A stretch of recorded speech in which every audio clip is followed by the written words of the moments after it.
ప్రభునందు ప్రియులారా, ప్రభు అయిన యేసుక్రీస్తు వారి పరిశుద్ధ నామమున అందరికీ వందనాలు. దేవుడు అందరినీ ఆశీర్వదించునుగాక.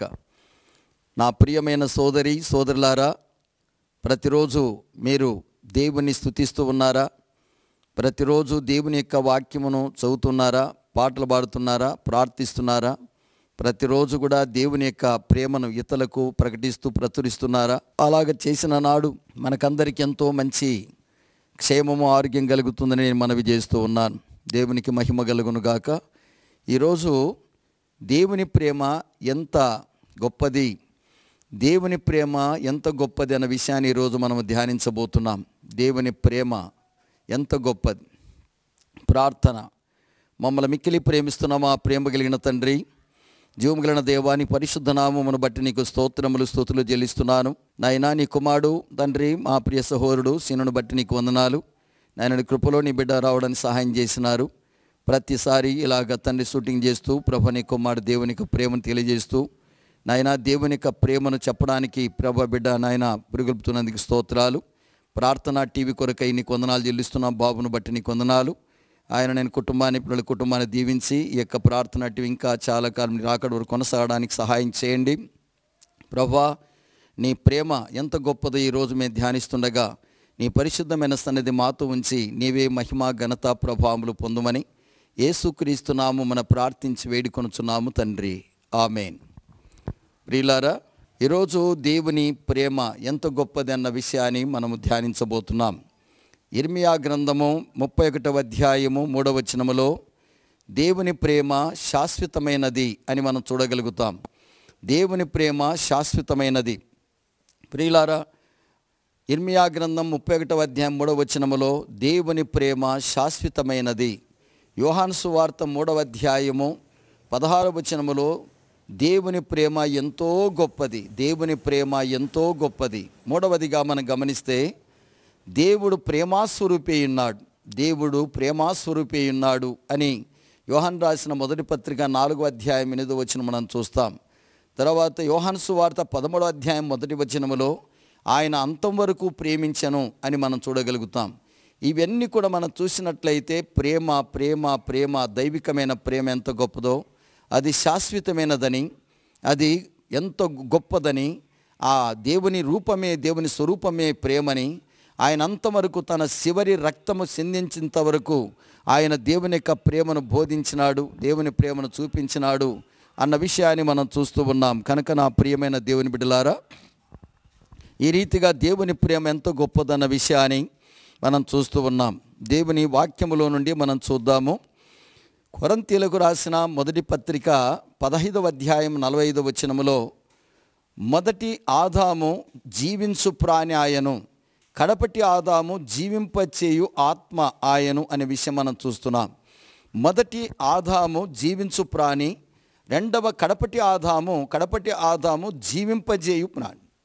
గమనించాలి, ఇక్కడ మానవులమైనటువంటి మనమందరం కూడా ఒక గొప్పవాడు చిన్నవానికి పోల్చుకోడు. మరి ఆయన ప్రేమ ఎంత గొప్పది అన్న విషయాన్ని మనం చూస్తూ ఉన్నాం. దేవుని వాక్యములో 45వ వచనములో ఇందు విషయమై ఆదాము అను మొదటి మనుషుడు జీవించు ప్రాణి ఆయనను వ్రాయబడి ఉన్నది. కడపటి ఆదాము జీవింపజేయు ఆత్మ ఆయను. మొదటి ఆదాము జీవించు ప్రాణి, కడపటి ఆదాము జీవింపజేయు ఆత్మ. అంటే ఇంత మహాదేవుడు, జీవింపజేసేవాడు, సృష్టికర్త, పరిశుద్ధుడు, అక్షయుడు, సర్వమెరిగిన వాడు, సర్వశక్తిమంతుడు, సర్వాధికారి, లోకరక్షకుడు, శ్రీమంతుడు, అద్వితీయుడు, సర్వాధిపతి, జీవాధిపతి, రాజులకు రాజు, ప్రభులకు ప్రభు, భూపతులకు అధిపతి అయిన మహాదేవుడు, భూత వర్తమాన భవిష్యత్తు కాలంలో ఉన్నటువంటి సర్వాధికారం కలిగిన జీవింపజేయు దేవుడు జీవించేటువంటి ఒక మనిషి కోసం తను తాను తగ్గించుకున్నాడు. అదే ప్రేమ. గొప్పవాడు చిన్నవానితో స్నేహం చేయడం, గొప్పవాడు చిన్నవానితో పోల్చుకోవడం అనేది అది ఎంత గొప్ప విషయం అండి. అది సామాన్యమైన విషయము కాదు అన్న విషయాన్ని మనం చేస్తూ ఉన్నాను. అలాగనే దేవుని యొక్క ప్రేమ ఇందులో మనకు కనబడుతుంది. ఆదాము ఇక్కడ మనం గమనించినట్లయితే తిమోతికి రాసిన మొదటి పత్రికలో 2వ అధ్యాయములో దేవుని వాక్యములా రాయబడి ఉంది. తిమోతికి రాసిన మొదటి పత్రిక 2వ అధ్యాయం 14వ వచనములో ఆదాము మోసపరచబడలేదు కానీ స్త్రీ మోసపరచబడి అపరాధములో పడెను అని చూస్తున్నాం. ఆదాము మోసపరచబడలేదు కానీ స్త్రీ మోసపరచబడి అపరాధములో పడాను. వినాలి, మోసపోయినటువంటి భార్యను ప్రేమించినాడు. అపరాధములో పడిన భార్యను ప్రేమించినాడు ఆదాము. ఆమె అపరాధములో పడిపోయింది. తద్మూలంగా మానవునికి పాపం వచ్చింది. పాపము ద్వారా మనకి మరణం వస్తుంది. ఆమె శాపగ్రస్తురాలైంది, అపరాధములు పడింది, మోసపోయింది, ఆమె చెడిపోయింది, లేక పాపము చేసింది, ఆమె చచ్చిపోతుందని తెలిసి కూడా ఆమెను ప్రేమించినాడు ఆదాము. ప్రేమించి ఆమె ఇచ్చిన పండ్లను తిన్నాడు అనే విషయం గమనించాలి. ఆమెను తెలిసే పండు తిన్నాడు. ఆమె విషయం తెలిసి ఆ పండు తింటే ఏమవుతావనో తెలిసి కూడా పని. ఎందుకంటే ఆమె తినింది. ఆదాము తన భార్యను ప్రేమించి తన భార్య కొరకై ఆయన శాపగ్రస్తుడైనాడు. తన భార్య కొరకు ఆయన పాపంలో పడిపోయినాడు. ఆయన తన భార్య కొరకు తన భార్యను ప్రేమించి అపరాధంలో పడిపోయినాడు. తన భార్యను ప్రేమించి పాపంలో, కష్టాల్లో, వేదనలు అనేకను కొని తెచ్చుకున్నాడు. ప్రేమ ఒక వ్యక్తిని ఎంతగా ప్రేమిస్తుందో అన్న విషయాన్ని మనం గమనించాలి. ఆదాము తన భార్యను ప్రేమించినాడు. ఆదాము తన భార్యను ప్రేమించినటువంటి భార్య కొరకు ఆయన అపరాధంలో పడిపోయినాడు. ప్రేమించిన భార్య కొరకు ఆయన శాపగ్రస్తుడైపోయినాడు అన్న విషయాన్ని మనం గమనించాలి. కనుక ప్రేమ ఒక వ్యక్తిని ప్రేమించినప్పుడు ఆ వ్యక్తిని శాపగ్రస్తుడు మార్చడానికి కూడా ఇష్టపడతాడన్న విషయాన్ని గమనించాలి. తర్వాత మనం గమనిస్తే రోమీలకు రాసిన పత్రిక 9వ అధ్యాయం, రోమీలకు రాసిన పత్రిక 9వ అధ్యాయంలో దేవుని వాక్యం ఇలా వ్రాయబడింది. రోమీలకు రాసిన పత్రిక 9వ అధ్యాయము 3వ వచనం దేవుని మాటలు ఇలా చదువుతున్నాం. 3వ వచనం, పరిశుద్ధాత్మ యందు నా మనస్సాక్షి నాతో కూడా సాక్ష్యమిచ్చుచున్నది, సాధ్యమైన ఎడల దేహ సంబంధులైన నా సహోదరుల కొరకు నేను క్రీస్తు నుండి వేరై శాపగ్రస్తుడై ఉండగోరుదును అంటాడు. అంటే దేహ సంబంధులైన నా సహోదరుల కొరకు నేను శాపగ్రస్తుడనై ఉండగోరుదును అంటాడు. అంటే నేను నా ప్రజలను ప్రేమిస్తున్నాను, నా ఇంట్లో వాళ్ళను ప్రేమిస్తున్నాను, నా యొక్క స్వజనులను ప్రేమిస్తున్నాను, బంధువులను ప్రేమిస్తున్నాను, వారి కొరకై నేను శాపగ్రస్తుడనైపోవడానికి కూడా ఇష్టపడి ఉన్నాను. అంటే వారిని గూర్చిన ప్రేమ నాకు అంత ఉంది. ఆ 12 గోత్రాల ప్రజలు, యూదులు, ఇజ్రాయెల్ అందరూ కూడా రక్షణ పొందాలని కోరిక, నా ఆకాంక్ష, నా మనోవేదన ఉన్నదని మొదటి వచనం అన్నాడు. నాకు బహుదుఃఖమును నా హృదయంలో మానని వేదన కలదు. ఎందుకంటే నేను క్రీస్తున్నది నిజమే చెప్పుచున్నాను, వారి నిమిత్తమై నేను క్రీస్తునుండి వేరే శాపగ్రస్తును ఉండకూడదు. అంటే వారిని నేను అంతగా ప్రేమిస్తున్నాను. ఏ ఒక్కరూ నశించిపోవడం దేవునికి ఇష్టం లేదు. సకల మానవులందరూ కూడా రక్షణ పొందాలని దేవుడు కోరుతూ ఉన్నాడు. కనుక మనుషులందరూ కూడా రక్షణ పొందడానికి నేను శాపగ్రస్తుని అయిపోవడానికి ఇష్టంగా ఉన్నాను అని చెప్పినట్టు మనం చూడగలుగుతున్నాం. ప్రియులారా, తన ఈ యొక్క 12 గోత్రాల వారు అందరూ కూడా రక్షణ పొందాలి. యూదులు నామకార్థ జీవితంలో నశించిపోతున్నారు. వారు ధర్మశాస్త్రం కింద ఉన్నారు. అయితే మోసే ద్వారా ధర్మశాస్త్రం, యేసుక్రీస్తు ద్వారా కృప సత్యములు వచ్చిన ఈ కృప. కనుక ఈ కృపలోకి వచ్చినప్పుడు వాళ్ళు రక్షించబడతారు అన్న సంగతి వాళ్ళు తెలుసుకోవాలి అన్నటువంటి ఆశ ఈ యొక్క పౌలు గారికి ఉంది. మానవులందరూ కూడా దేవుని వలన పుట్టినారు. దేవుని వలన పుట్టినటువంటి వారు దేవునికి వేరైనారు. దేవునికి వేరైన మానవుడు దేవుని చేరడానికి ప్రయత్నం చేస్తున్నాడు ధర్మశాస్త్రం ద్వారా. కానీ దేవుని చేరలేని నిస్సహాయుడై ఉన్నాడు. రోమా 3:19 ప్రకారం ప్రతి మనుషుడు శిక్షలో ఉన్నాడు. తర్వాత 20వ వచనంలో ధర్మశాస్త్రం మూలంగా ఏ మనుషుడు నీతిమంతుడుగా తీర్చబడలేడు. నీతిమంతుడుగా తీర్చబడకపోతే అతను నిత్య నరకానికి వెళ్తాడు. కనుక నా స్వజనులందరూ కూడా వాళ్ళ ఆచారాల వలన, వాళ్ళ ధర్మవిధుల వలన, వాళ్ళ పద్ధతుల వలన, వాళ్ళ లోకాచారాల వలన ఎప్పుడు కూడా వారు దేవుని రాజ్యం చేరలేరు, నీతిమంతులు తీర్చబడలేరు. కనుక మనుషులందరూ పాపంలో ఉన్నారు, శిక్షలో ఉన్నారు. ఈ యొక్క అపరాధంలో ఉన్నటువంటి మానవులు ధర్మశాస్త్రంలో ఎప్పటికీ నీతిమంతులు కాలేరు. కనుక నీతిమంతులు కాలేరు అన్నటువంటి సంగతి తెలుసుకున్నటువంటి పౌలు ఈ మనుషులు ఎప్పటికీ నీతిమంతులు కాలేరు, నిస్సహాయ స్థితిలో ఉన్నారు. అయితే ఇటువంటి నిస్సహాయ స్థితిలో ఉన్న మానవులను దేవుడు ప్రేమించినాడు. ప్రేమించిన దేవుడే మానవుడిగా భూమి మీదకి వచ్చిన దేవుడు మానవుని యొక్క పాప పరిహారార్థమై రక్తము సిందించి మానవునికి రావాల్సిన శిక్షనంతా కూడా సిలువలో ఆయన భరించి మానవునికి వెల చెల్లించినాడు. మానవునికి రావలసిన మరణము దేవుడు తీసుకున్నాడు. గనక ఇందులో ప్రేమ ఉంది. మానవ ధర్మశాస్త్రం ఏది చేయజాలకపోయినో దానిని దేవుడు చేశాను. రోమా 8:2 ప్రకారం ధర్మశాస్త్రం ఏది చేయజాలకపోయినో దానిని దేవుడు చేసి ముగించి మానవునికి రక్షణ ప్రసాదించినాడు. ఈ రక్షకుడైన యేసుక్రీస్తు ద్వారా మాత్రమే ఒక వ్యక్తి రక్షించబడి నిత్య జీవానికి వారసుడు అవుతాడని ఆనాటి ప్రజలకు తెలియజేయడానికి నేను శాపగ్రస్తుడని పోయినా పర్వాలేదు, ఎన్ని కష్టాలు పడినా పర్వాలేదు, ఎన్ని తిట్టించుకున్నా పర్వాలేదు, ఎన్నిసార్లు కొట్టించుకున్నా పర్వాలేదు, వారితో నేను ఎన్ని బాధలు పడినా పర్వాలేదు, వారు రక్షణ పొందాలనేది నా ప్రేమ అని అన్నాడు పౌలు. దేవుని బిడ్డలారా, తన స్వజనంగాని యూదులను ఇశ్రాయేలును పౌలు గారు ప్రేమించి వారి కోసమై శాపగ్రస్తుడైపోయినా, వారి కోసం నేను పాటలు పడినా, ఎన్ని తిట్లు తిన్నా, ఎన్ని కష్టాలు పడినా వారిని నేను ప్రేమిస్తున్నాను కనుక వారందరూ నశించిపోవడం నాకు ఇష్టం లేదు. నా హృదయాభిలాష, నా మనోదుఃఖం ఏంటంటే వారందరూ రక్షణ పొందాలి అని పౌలు వారిని ప్రేమించి ఆ మాట అంటున్నట్టు మనం చూడగలుగుతున్నాం. ప్రియులారా, అక్కడ పౌలు వారిని ప్రేమించినటువంటి పౌలు వారి కోసమై నేను శాపగ్రస్తుడై ఉండబోతున్నాను అన్నాడు. కనుక ఇక్కడున్న నా చెల్లి, తమ్ముడు, అన్నాక నీవు నీ యొక్క ఇంట్లో ఉన్న భర్త కోసమై, నీ ఇంట్లో ఉన్న భార్య కోసమై, నీ ఇంట్లో ఉన్న పిల్లల కోసమై, నీ అన్నదమ్ముల కోసం, అక్కజినుల కొరకై, నీవు పనిచేస్తున్న స్థలములో నీ వారు ఆ యొక్క తోటి ఉద్యోగస్తులు రక్షణ పొందడానికి, అలాగే నీ వీధులున్న ప్రజలు రక్షణ పొందడానికి, నీ యొక్క రక్త సంబంధికులు బంధువులు రక్షణ పొందడానికి నువ్వు వాళ్ళను ప్రేమిస్తున్నావా? ప్రేమించి వారి కోసమై కొంత నష్టపోతున్నావా? కొంత డబ్బుగా కానీ, లేక కొన్ని మాటలు కానీ, వాళ్ళ కోసం సమయం ఏమిస్తున్నావా? కన్నీళ్ళు ఇస్తున్నావా? నీ తలాంతుని ఇస్తున్నావా? నీకు అన్ని తలాంతులు ఇచ్చి రక్షణ పొంది దేవుని బిడ్డగా తీర్చబడిన తర్వాత నీ స్వజనుల గురించిన ఆలోచన, చింత, భారం, బాధ, లేకపోతే ప్రేమ నీవు లేకపోతే మనకి ఎలాగుంది? ఒకసారి చూడండి, దేవుడు నిన్ను నన్ను శాశ్వతమైన ప్రేమతో ప్రేమిస్తున్నాడు. దేవుడు నిన్ను నన్ను ఎంతో ప్రేమించినాడు. దేవుడు నిన్ను నన్ను ప్రేమించి నీవు నేను జీవించడానికి దేవుడే మానవుడిగా భూమి మీదకి దిగి వచ్చినాడు. ఆయన అంతవరకు ప్రేమించినాడు, ప్రేమిస్తూనే ఉన్నాడు. నువ్వు రక్షించబడి ఎన్ని పొరపాట్లు చేస్తున్న దేవుడు నేను ప్రేమిస్తూనే ఉన్నాడు. గమనించండి నా ప్రియమైన చెల్లి, తమ్ముడు, అన్న, దేవుడు మానవునికి పోల్చుకుంటున్నాడు. మొదటి ఆదాము జీవించు ప్రాణి, కడపటి ఆదాము జీవింపజేయు ఆత్మ అయినాడు. గమనించాలి, ఆదాము కడపటి ఆదామైన యేసుక్రీస్తు జీవించు ప్రాణికి తగ్గించుకొని వచ్చి మానవునికి సహాయం చేస్తున్నాడు. ఆ రీతిగానే దేవుని సన్నిధిలో ఆదాము తన భార్యను ప్రేమించి ఆ భార్య కోసం అతడు శాపగ్రస్తుడైపోవడానికి, అపరాధి అయిపోవడానికి, ఆయన పాపను పడిపోయి చనిపోవడానికి కూడా ఆయన ఇష్టపడినాడు.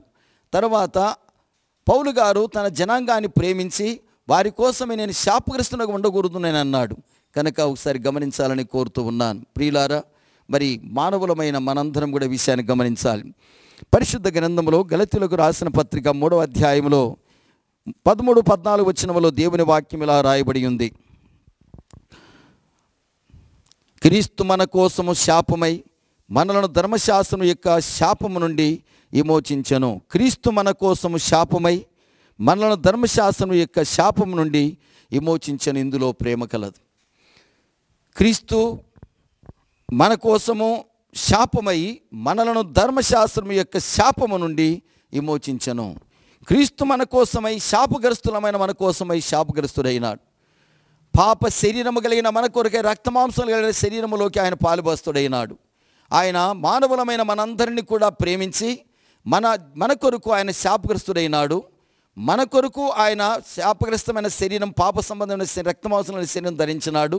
ఆయన మనల్ని ప్రేమించి పరలోకం నుండి భూమి మీదకి వచ్చినాడు. ఆయన మనల్ని ప్రేమించి మన కొరకు మనల్ని ధర్మశాస్త్రం యొక్క నియమము నుండి, ధర్మశాస్త్రము యొక్క శాపము నుండి విమోచించడానికి ఆయన శాపగ్రస్తుడైనాడు. అదే ప్రేమ. ఒకసారి గమనించాలి, దేవుని ప్రేమ అంత గొప్పదని లేఖనములు మనం చూడగలుగుతున్నాం. నా ప్రియమైన దేవుని బిడ్డలారా, ఒకరోజు ఒక పాస్టర్ గారు ఒక డాక్టర్ దగ్గరికి వెళ్ళినాడట. అయ్యా, నా ఆరోగ్యంలో కొంచెం ఏదో తేడా కనపడుతుంది, కొంచెం చూడండి అని. అప్పుడు డాక్టర్ గారు రక్తం అంతా పరీక్షించి చూసిన తర్వాత పాస్టర్ గారికి వెళ్ళి జాలితో చూడలేదంటే చాలా కోపంతో మండిపడి, ఏమయ్యా బుద్ధి ఉంది లేదా, నువ్వు పాస్టర్ వండుకొని ఏడ్స్ వ్యాధి సంపాదించుకున్నావు అని చెప్పేసి చాలా కోపంతో మాట్లాడినాడు. అప్పుడు ఆ పాస్టర్ గారు అన్న మాటలు అతని హృదయాన్ని ఘాటుకతయింది. మళ్ళీ ఏమయ్యా ఇంత తప్పు చేసినావు అని చెప్పి చాలా కోపంతో మాట్లాడినాడు. అప్పుడు ఆ పాస్టర్ గారు అన్నారట, అయ్యా నువ్వు చెప్పినది ఎయిడ్స్ వ్యాధి అన్న. సరే, నేను ఒక ఆమె వ్యభిచారిని పెళ్లి చేసుకున్నాను.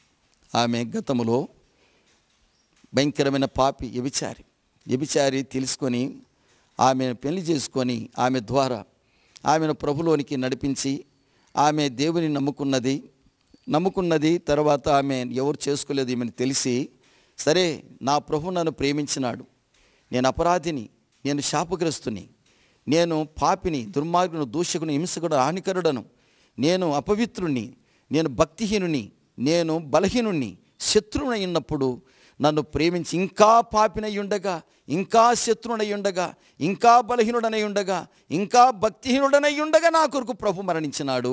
ఆమె పాపి ఉండగా నేను ఆమెను పెళ్లి చేసుకొని ఆమెను ప్రభువులకు నడిపిద్దామనుకున్నాను. ఆమె ద్వారా నాకు ముందే ఒక ఆమెకి ఎయిడ్స్ ఉన్నది నాకు తెలియదు, కానీ ఆమె ఎయిడ్స్ వ్యాధి నాకు వచ్చింది అని అన్నాడు. మండిన కోప్పడిన రౌద్రంగా చూసినటువంటి పాస్టర్ గారు మళ్ళీ జాలిముఖంతో, అవునా తొందరపడి అన్నాను, ఎందుకు నేను తొందరపడినానే నిన్ను విషయంలో అన్నాడు. పర్వాలేదులేండి అయ్యా, నీకున్న బాధ అది, దేవుని నమ్మిన బిడ్డలు ఈ విధమైన పొరపాట్లు చేయకూడదని బాధతో మీరు అన్నారు, తప్పులేదులేండి అన్నాడట.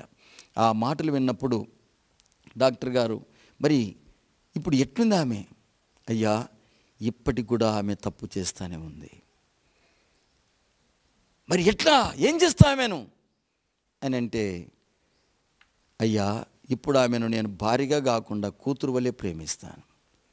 భార్యగా ఆమెను విడిచిపెట్టవచ్చు, కానీ కూతురుని ఎవరు విడిచిపెట్టారు.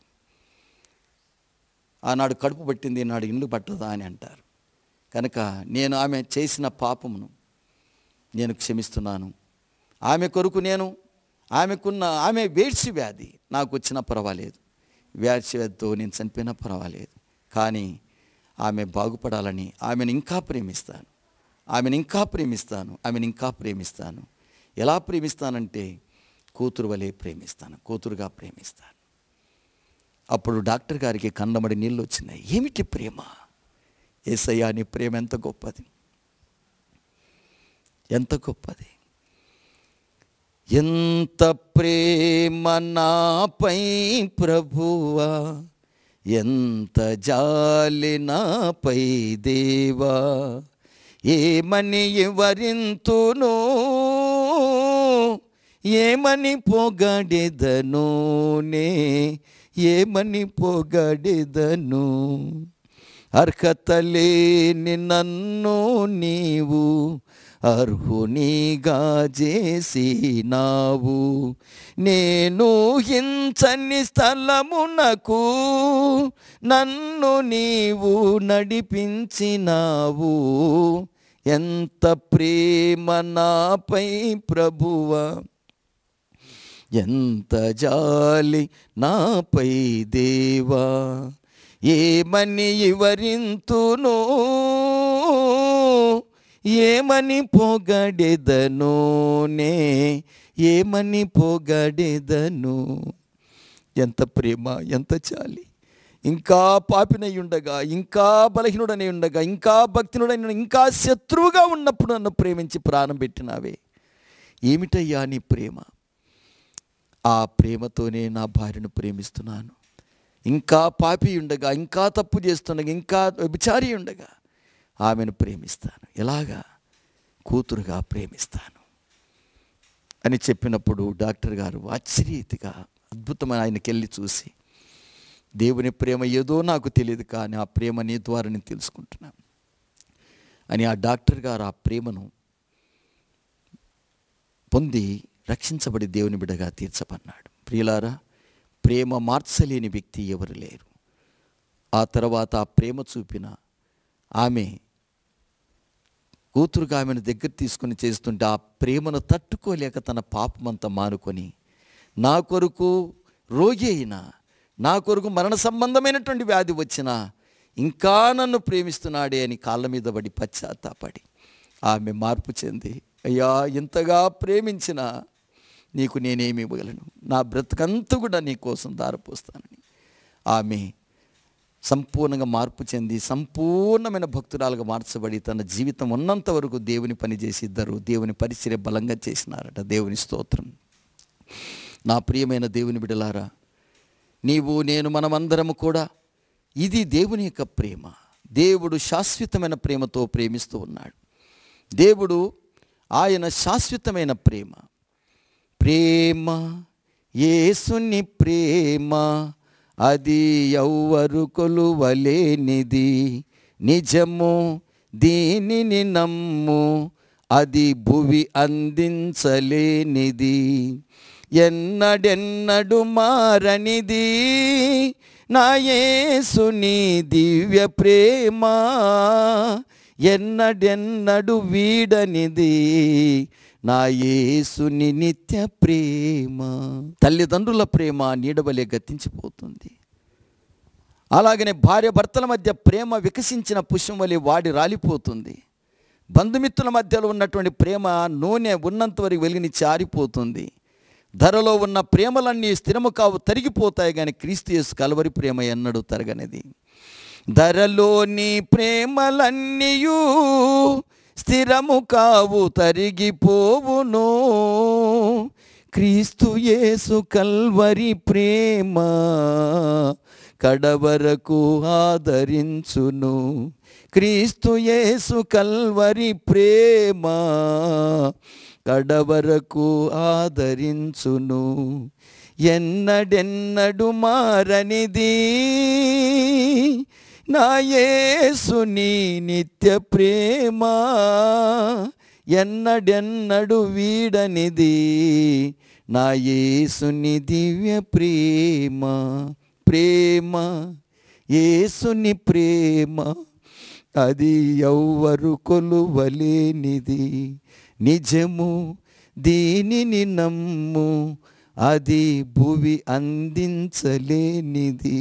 అవును ప్రియులారా, ఈ భూమి మీద ఎవరు ఈ ప్రేమను అందించలేరు. ఈ భూమి మీద ఎవరు ఇలాంటి ప్రేమను చూపలేని దివ్యమైన ప్రేమ యేసు ప్రేమ. నీ భార్య ఒక మాట అన్న వెంటనే ఆమెను, నీ భార్య ఒక తప్పు చేసిందని వెంటనే ఆమెను విడిచిపెడుతున్నావా? నీ భర్త సరిగా లేడని చెప్పి అతని మీద అనేకమైన శివాట్లు పెడుతున్నావా? దేవుని ప్రేమనే చూపు. ఇంకా మరి ఎలా చూస్తావు నీ భార్యను అని ఆ డాక్టర్ గారు పాస్టర్ని అడిగితే, ఇంకా ఆమెను నేను ప్రేమిస్తున్నాను, భార్యగా కాదు కూతురుగా చూసుకుంటాను. దేవునికి స్తోత్రం. అది క్రీస్తు ప్రేమ. అట్టి ప్రేమతో నీవు నీ భార్యను ప్రేమించాలి. అట్టి ప్రేమతో నీ భర్తను ప్రేమించాలి. నశించిపోతున్నటువంటి తన స్వజనము కోసమే నేను శాపగ్రస్తునే ఉండకూడదును అని పౌలు చెప్పినట్టుగా మనం కూడా శాపగ్రస్తులం అయిపోయినా పర్వాలేదు, వారి కోసం కొంత ఖర్చు పెట్టి ఇంటికి పిలిపించి వారికి భోజనం పెట్టి వారి పిలిపించి వారికి దేవుని యొక్క ప్రేమను చెప్పాల్సిన బాధ్యత మన మీద ఉంది. తన భార్యను ప్రేమించిన ఆదాము ఆమె కోసమై శాపగ్రస్తమైపోవడానికి కూడా ఇష్టపడ్డాడు. నేను మీరు మనమందరము కూడా భార్య భర్త విషయములు కూడా ప్రేమ తరగనిదై ఎప్పుడు కూడా ఉండాలని మనవి చేస్తున్నాను. తలలు వంచండి, ప్రార్థన చేసుకుందాం. నా ప్రియమైన దేవుని బిడ్డలారా, మన ప్రేమ ఎలాంటిది, దేవుని ప్రేమ ఎలాంటిది? నా పిల్లలు నా వలే ఉండాలని కోరుకుంటున్నాడు. శిష్యుడు గురువు వలే ఉండాలి, తన అనుచరుడు నా వలే ఉండాలని ఎవరైనా కోరుకుంటారు. యేసు అనుచరులముగా యేసుక్రీస్తు కల్వరి ప్రేమను నీవు నేను మనందరం కలిగి ఉండాలని దేవుడు ఆశపడుతున్నాడు. ఆ దేవుని ప్రేమ మనల్ని ప్రేమిస్తే ఆయన భూమి మీదకి రావాల్సి వస్తుందని తెలిసే ప్రేమించినాడు. మనల్ని ప్రేమిస్తే మానవ శరీరం దాల్చవలస్తుందని తెలిసే ఆయన ప్రేమించినాడు. మనల్ని ప్రేమిస్తే అనేకమైన నిందలు, బాధలు, కొట్లు, తిట్లు, ముఖం మీద ఉమ్మి వేయించుకోవాలి వస్తుందని తెలిసే ప్రేమించినాడు. నిన్ను నన్ను ప్రేమిస్తే మానవునికి రావలసినటువంటి ఆ ఘోరమైన నిత్య మరణ శిక్ష, ఘోరమైనటువంటి నిత్య నరకం యొక్క ఘోర బాధలు, కొరడాలతో కొట్టబడవలసి వస్తుంది, ముళ్ళతో కిరీటం పెట్టుకోవలసి వస్తుంది, కాలు చేతుల్లో మేకులు కొట్టబడవలసి వస్తుంది, ఘోరమైనటువంటి మరణము శిలువలో పొందవలసి వస్తుంది. శాపగ్రస్తమైన మరణం తెలిసి కూడా ఆయన ప్రేమించినాడు. ఆయన ప్రేమ అదే, ఆ కల్వరి ప్రేమ, మంచి ప్రేమ, ఆ దివ్యమైనటువంటి ప్రేమ ఎంత గొప్పది.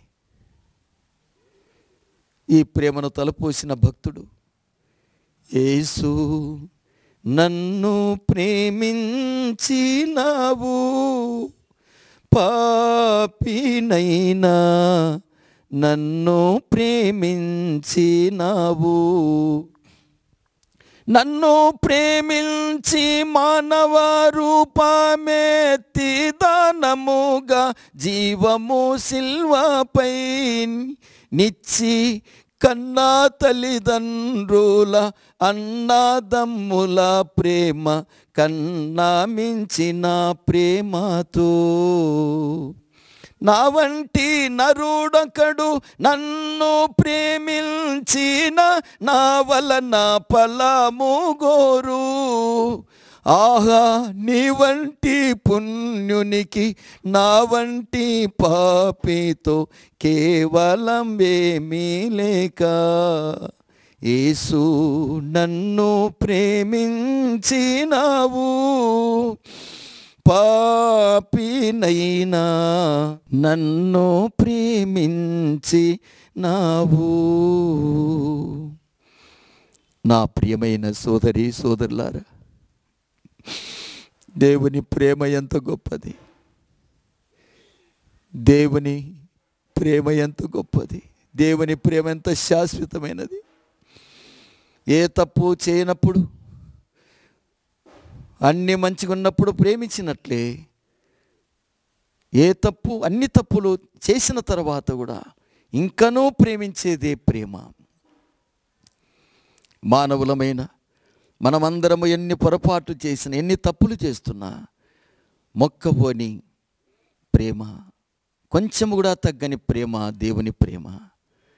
అంతవరకు మనల్ని ప్రేమించిన ప్రేమ, శాశ్వతమైన ప్రేమ, కడవరకు ప్రేమించిన ప్రేమ. అట్టి ప్రేమతో మనము కూడా దేవుని ఆరాధించాలని దేవుడు కోరుతూ ఉన్నాడు. నా ప్రియమైన చెల్లి తమ్ముడు అన్నాక ఆ ప్రేమ నిన్ను బలవంతం పిలుస్తూ ఉంది. నేను తప్పు చేసినాను, ఎందుకు బైబిల్ చదవాలి? నేను తప్పు చేసినాను, ఎందుకు ప్రార్థన చేసుకొని ఇంకెందుకు తప్పు చేయాలి? నేను సరిగా బతకడం లేదు, ఎందుకు మందిరానికి వెళ్ళాలి? నేను సరిగా బతకడం లేదు, ఎవరికి దేవుని ప్రేమని చెప్పాలి? నా బతికే సరిలేదు అనుకుంటున్నావా? దేవుడు నిన్ను ఇంకా ప్రేమిస్తున్నాడు. దేవుడు ఇంకా నిన్ను ప్రేమిస్తున్నాడు. ఇంకా పాపివై ఉండగానే నిన్ను ప్రేమించినాడు. తల్లి గర్భములో రూపించక మునిపే నిన్ను ప్రేమించినాడు. నీ తప్పులని తెలిసే నిన్ను ప్రేమించినాడు. నీవు తప్పులు చేస్తావని తెలిసి కూడా నిన్ను ప్రేమించినాడు. భూత వర్తమాన భవిష్యత్తు ఎరిగిన దేవుడు నిన్ను ప్రేమిస్తున్నాడు. ఆ ప్రేమే నిన్ను తిరిగి రమ్మని కోరుతుంది. ఇంకా యేసును నమ్మకుండా ఉన్నావా చెల్లి, తమ్ముడు, అన్న, అక్క? యేసును హృదయంలో చేర్చుకొని అపరాధ భావనతో కుమిలిపోవద్దని మనవి చేస్తున్నాను. అపరాధములను ఒప్పుకో, విడిచిపెట్టు. ప్రభు కనికరం పొందుతావు. దేవుడు నిన్ను దీవించి ఆశీర్వదిస్తాడు. నేను మాటి మాటికి ఎన్నోసార్లు తప్పులు చేస్తున్నాను, పడిపోతున్నాను, ఎందుకు నేను భక్తి చేయాలనుకుంటున్నావా? అలాగనుకోవద్దు. పిల్లలు ఎన్నిసార్లు పడిపోయినా ఏమాత్రం కోపగించుకోకుండా అమాంతంగా వెళ్ళి తల్లి లేపుతుంది. అదే దేవుని ప్రేమ. తల్లి కన్నా తండ్రి కన్నా మించిన ప్రేమ యేసు ప్రేమ. గర్భమున పుట్టిన బిడ్డను కరుణింపక తల్లి మరచునా, మరచిన గాని నీవెన్నడు మరువావు విడువావు ఎడబాయవు కరుణారాజా. మరువావు విడువావు ఎడబాయవు కరుణారాజా. మరువావు విడువావు ఎడబాయవు కరుణారాజా. ఎంత త్రాగుబోతునైనా, ఎంత వ్యభిచారినైనా, ఎంత దుర్మార్గుడనైనా, ఎంత ఇంట్లో కీడు చేసినా, ఎన్నిసార్లు డబ్బులు తీసుకెళ్ళినా వాడిని మేలే కోరుతుంది తల్లి తండ్రి. మేలే కోరుతుంది ప్రేమ, వాని నాశనం కోరదు. మనకే ఇంత ప్రేమ ఉంటే దేవుని ప్రేమ ఎంత గొప్పది. నా సహోదరుడా, సహోదరి, నేను తప్పు చేసినాను, దేవుని దగ్గరికి ఎందుకు వెళ్ళాలి? నేను తప్పు చేసినాను, ఎందుకు నా భర్తతో ఉండాలి? ఎందుకు తప్పు చేసి నా భార్యతో ఉండాలి? ఎందుకు నేను తప్పు చేసిన సంఘములో ఉండాలనుకుంటున్నావా? దేవుడు నేను ఇంకనూ ప్రేమిస్తున్నాడు. నువ్వు అనుకోవడం తప్పు. అది నా ప్రభు నన్ను క్షమిస్తాడు, నా ప్రభు నా అపరాధములు తుడిచేస్తాడు, నా ప్రభు నన్ను కనికరిస్తాడు, నా ప్రభు నన్ను తన దగ్గర రమ్మని కోరుతున్నాడు అని ఈ సమయంలో నువ్వు గ్రహించి ప్రభుకు నీ హృదయం ఇవ్వాలని కోరుతూ ఉన్నాను. ప్రార్థన చేసుకుందాం. మమ్మల్ని మిక్కిలి ప్రేమిస్తున్న మా ప్రేమ కలిగిన తండ్రి, జీవముగలిగిన దేవాని పరిశుద్ధ నామమును బట్టి నీకు స్తోత్రాలు నాయన. విన్న వాక్యము బిడ్డల హృదయాలు ఫలింపచేయి తండ్రి. మానవులమైన మేము అల్ప ప్రేమ కలిగిన వారం, కొద్ది ప్రేమ కలిగిన వారం, ప్రేమ లేని వారం తండ్రి. నీ ప్రేమ సముద్రము కంటే లోతైనది, ఆకాశము కంటే ఎత్తైన నీ ప్రేమను బట్టి నీకు స్తోత్రాలు. నీ ప్రేమ ఎత్తు ఎంతో, నీ ప్రేమ లోతు ఎంతో, ఎడల్పు ఎంతో ఎవరికి తెలుసు నాయన. అంత ప్రేమతో మీరు మమ్మల్ని ప్రేమిస్తున్నారు. యెర్మీయా 31:3 ప్రకారం శాశ్వతమైన ప్రేమ, అది విడిచిపెట్టని ప్రేమ. తప్పు చేయకముందు ఎలాంటి ప్రేమ, తప్పు చేసిన తర్వాత అదే ప్రేమతో ప్రేమించని శాశ్వత ప్రేమను బట్టి స్తోత్రాలు. దేవుడవైన నువ్వు ఎంతో నన్ను ప్రేమించినావు. అంతవరకు ప్రేమించిన నీ ప్రేమ మేము జీవింపజేయనట్లుగా మేము జీవించడానికి ఆయన నీ కుమారుని పంపి మాకు మరణము ఇచ్చిన ప్రేమ. ఆదాము తన భార్యను ప్రేమించి తెలిసే తప్పు పండు తిన్నాడు. ఆమె శాపగ్రస్తురాలు అయిపోయిందని తెలిసి కూడా ఆమె కోసం శాపగ్రస్తమైపోవడానికి ప్రేమించిన భర్త తన భార్య కోసమై ఆయన శాపగ్రస్తుడానికి ఇష్టపడ్డాడు. తన సొంత జనాంగాన్ని, ఇశ్రాయేలు జనాంగాన్ని ప్రేమించిన పౌలు వారి కోసం నేను శాపగ్రస్తుడై వేరుగా ఉండగోరుతున్నాను అన్నాడు.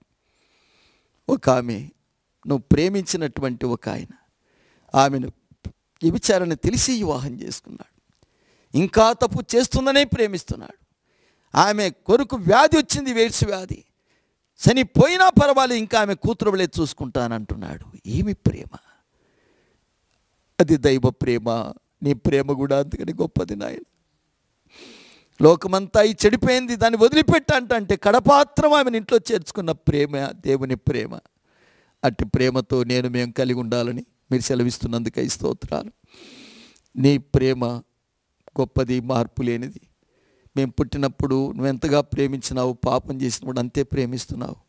ఆ ప్రేమను మేము కాలదనక తప్పు చేసిన వారు పశ్చాత్తాపడి, ప్రభువా నిన్ను దుఃఖపెడుతున్నాను, నువ్వైనా నన్ను ప్రేమిస్తున్నావు, ప్రభువా నన్ను క్షమించు, ఈరోజే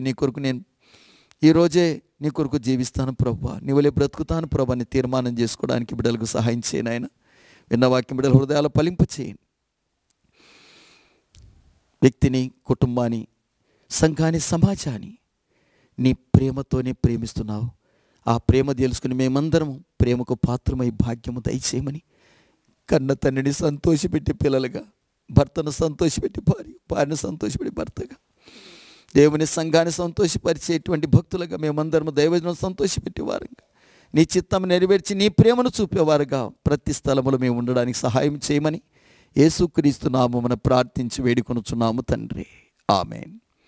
తండ్రి, కుమార పరిశుద్ధాత్మనికి దివ్యమైన కృపాక్షేమాలు బిడ్డలకు సదా తోడైనను గాక. ఆమేన్. ఆమేన్. ప్రేమ, సంతోషం, సమాధానం అందించే దైవ కుటుంబం మన్నా ప్రార్థనా మందిరం. రక్షణ, స్వస్థత, పరిశుద్ధతకై దర్శించండి మన్నా ప్రార్థనా మందిరం. సంఘ కాపరులు, వర్తమానికులు రెవరెండ్ డాక్టర్ ఎన్ పీటర్ గారు, BD MTH. Pastor N Shalem Raj Kumar గారు, బీటీహెచ్, ఎంటీహెచ్. సెల్ నంబర్స్ 9908711854 మరియు 9989750722.